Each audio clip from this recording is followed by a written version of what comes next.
नमस्कार, मैं श्यामगिरी। आप देख रहे हैं टीएफडी इंडिया न्यूज 24। टीएफडी इंडिया न्यूज 24 पे आप सभी दर्शकों का स्वागत है। पश्चिम बंगाल चुनाव के एग्जिट पोल ने जैसे हंगामा मचा करके रख दिया है। हालांकि इस एग्जिट पोल में सच्चाई नजर नहीं आ रही है। ममता बनर्जी की सरकार बनती हुई नजर आ रही है, क्योंकि जिन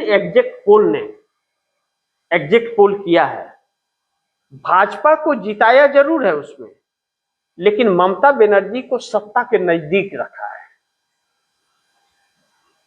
यानी कि भाजपा की सरकार नहीं बन रही है।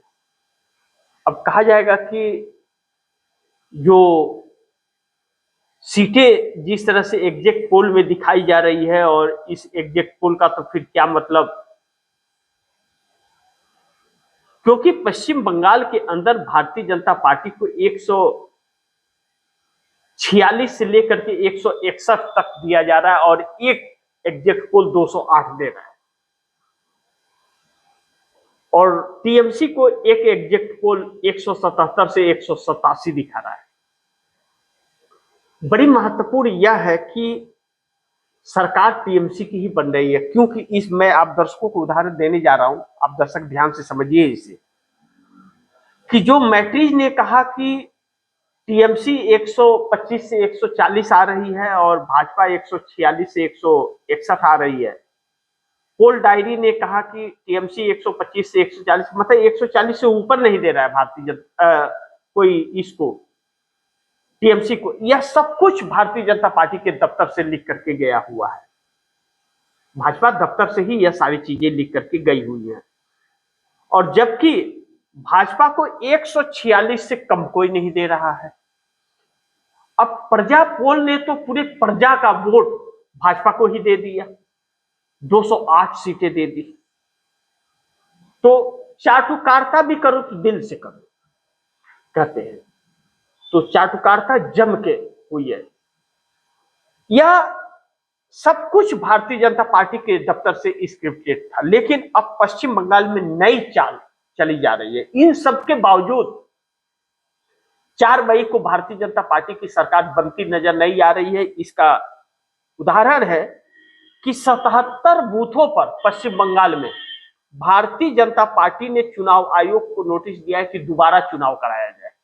कितना? 77 बूथ पर दोबारा चुनाव कराया जाए, भाजपा ने दिया। अब आप सोचिए, भाजपा जो बोलेगी चुनाव आयोग को, चुनाव आयोग की हिम्मत है ज्ञानेश कुमार की न करे? चुनाव आयोग ज्ञानेश कुमार की हिम्मत है न करे?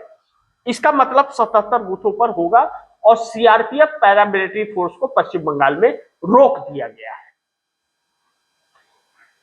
अब ऐसे में क्या यह हम मान ले कि यह दोबारा चुनाव कराने का जो बात चल रहा है, यह एक साजिश और चाल है, और साथ साथ ऑपरेशन लोटस तैयार है?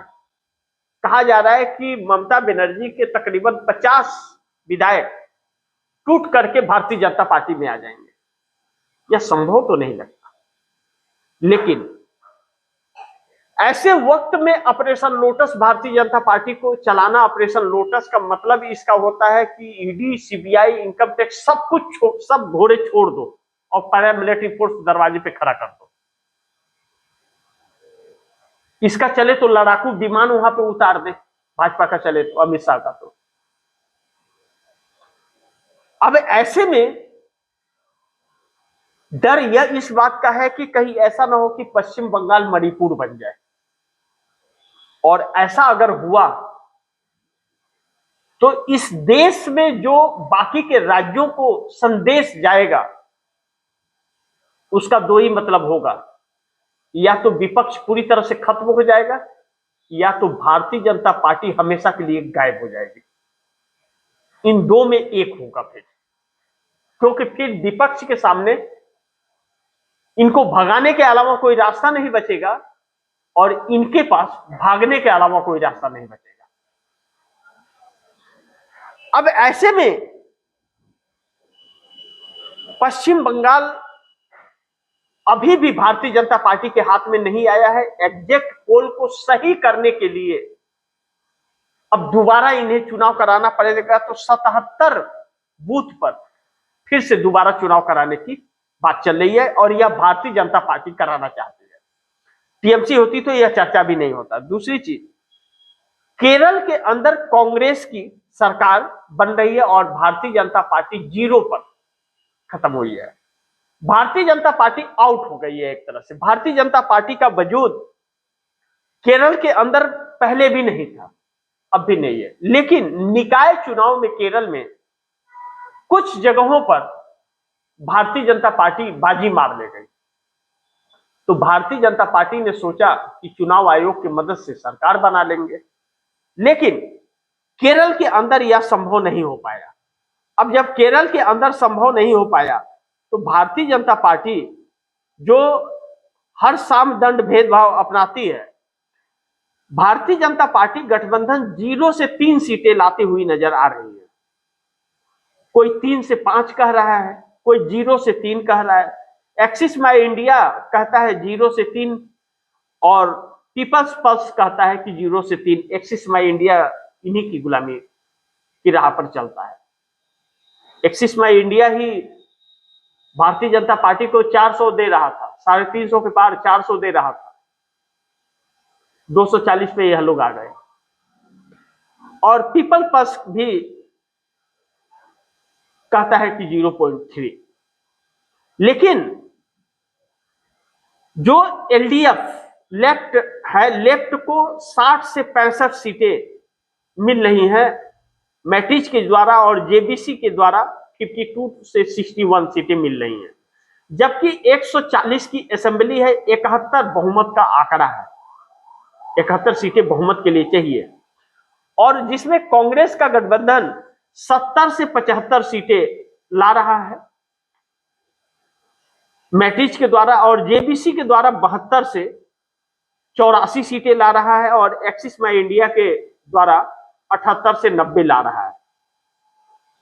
यानी कि हर किसी ने वहां दिया, क्योंकि भारतीय जनता पार्टी की जमीन नहीं है वहां, तो वहां के लिए एग्जैक्ट पोल भी हवा में नहीं कर सकते। यानी कि 4 राज्य, एक केंद्र शासित प्रदेश में कांग्रेस एक स्टेट नया पाने जा रही है। इन 5 जगहों में कहीं भी कांग्रेस की सरकार नहीं थी, और केरल में सरकार बना करके कांग्रेस अपनी सफलता की एक और सीढ़ी चढ़ गई है। यानी कि कांग्रेस को सफलता मिली है। तमिलनाडु में कांग्रेस का गठबंधन डीएमके के साथ चुनाव जीत रहा है। यानी कि मोदी न इधर के न उधर के कहीं के नहीं रहे, अपने वजूद को भी नहीं बना पाए केरल के अंदर, और जो था वह भी गंवा बैठे। इसीलिए कहते हैं कि पढ़े लिखे और अनपढ़ों में बहुत फर्क होता है। पढ़े लिखों को बेवकूफ इतना आसानी से नहीं बनाया जा सकता, आपके भौकाल में इतना जल्दी वह नहीं आएंगे। तो एक सफलता मिलती हुई नजर आ रही। लेकिन तमिलनाडु में इंडिया गठबंधन की सरकार जो बन रही है और मोदी पूरी तरह से आउट हो रहे हैं, मोदी ने बड़ी कड़ी मेहनत की थी। तमिलनाडु के अंदर जो परिस्थितियां हैं, भारतीय जनता पार्टी एआईएडीएमके के साथ में है, एआईएडीएमके के साथ में है, यानी कि जयललिता वाली पार्टी। लेकिन कांग्रेस और डीएमके का गठबंधन है। टीवीके यानी कि विजय, जो साउथ के हीरो हैं, नए पार्टी उन्होंने बनाई है, वह आ गए हैं। अब पहला चुनाव उनका बहुत अच्छा जाता हुआ नजर आ रहा है। मैट्रिक्स का कहना है कि कांग्रेस प्लस वाला डीएमके जो है 122 से 132 सीटें लेकर के आ रहा है, जबकि 234 विधानसभा का असेंबली है और बहुमत का आंकड़ा 118 है। तो मैट्रिक्स कह रहा है कि 122 से 132 डीएमके कांग्रेस की गठबंधन ला रही है, और एआईडीएमके भारतीय जनता पार्टी की गठबंधन 87 से 100 लेकर के आ रहा है। पीपल पल्स कह रहा है कि 125 से 145 कांग्रेस गठबंधन ला रही है, और 65 से 80 भाजपा गठबंधन। चारा की स्ट्रेटेजी 145 से 160 डीएमके गठबंधन को कह रहा है, 50 से 65 भाजपा गठबंधन को।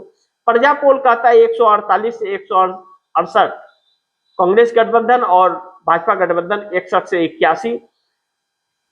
पीमारक्यू कहता है कि 125 से 145 कांग्रेस और डीएमके गठबंधन ला रहा है और 65 से 85 अन्ना द्रमुक। लेकिन विजय की टीवीके जो है 10 से लेकर के और 26 तक सीटें लेकर के आ रही है, उनको दिया जा रहा है। ऐसे में एआईएडीएमके जो तमिलनाडु की है वह भारतीय जनता पार्टी के साथ हर महीने गठबंधन करती है, हर महीने गठबंधन तोड़ देती है। जब कोई बात अगर वैसा होता है तो वह तुरंत छोड़ करके निकल जाती है, फिर भारतीय जनता पार्टी पकड़ के ले आती है, फिर छोड़ के चली जाती है, आईना दिखाते रहती है कि हम तुम्हारे साथ हैं, अब कब चले जाएंगे ठिकाना नहीं है। वह भारतीय जनता पार्टी पर भरोसा नहीं करती, इनकी नीतियों पर भरोसा नहीं करती और भारतीय जनता पार्टी के गठबंधन और नरेंद्र मोदी के प्रचार के वजह से एआईएडीएमके सत्ता से बाहर है,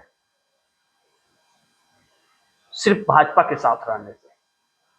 तो अब यह गठबंधन का क्या होगा आगे, यह भी वक्त बताएगा। लेकिन स्टालिन की रणनीति और डिलिमिटेशन पर आक्रामक रवैया ने स्टालिन को फिर एक बार हीरो बना दिया।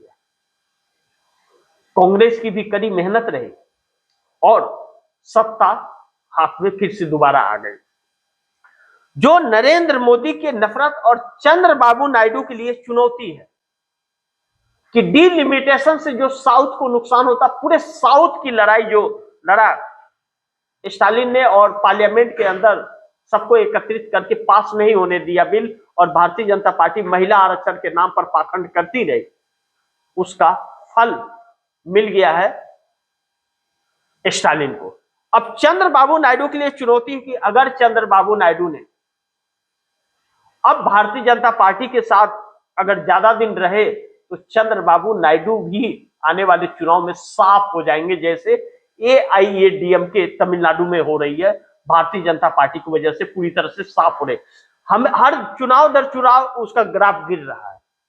अभी तो 4 मई को पता चलेगा परिणाम जब आएंगे तब, लेकिन भारतीय जनता पार्टी की वजह से बहुत खासा नुकसान एआईएडीएमके को हो रहा है। अब गठबंधन कैसे टूटेगा नहीं टूटेगा, तो मोदी को आउट कर दिया गया है यहां से। अब इंडिया गठबंधन की सक्रियता बढ़ेगी, लेकिन एनडीए में हरकंप मोदी चुनाव आयोग की मदद से भी चुनाव नहीं जीत सकते, तो कौन होगा एनडीए से अलग? N+N नानी, N जानते हैं ना आप, नानी, N+N+N,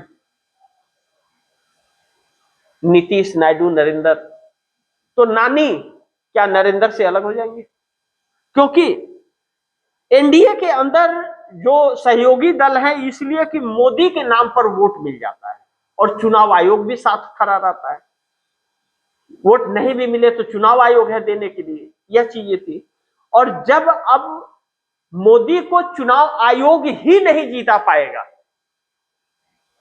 इस तरह जनता इनसे दूर हो रही है, तो फिर वह गठबंधन के घटक दल कैसे इनके साथ रहेंगे? तब तो वह चुनाव जीत ही नहीं पाएंगे। इनके नाम से तो उनका वोट खत्म हो रहा है और चुनाव आयोग की रणनीति भी इनकी काम नहीं कर रही है, यानी कि जनता ही इन्हें पूरी तरह से अस्वीकार कर रही है। तो क्या सारा ईवीएम ही बदल दोगे?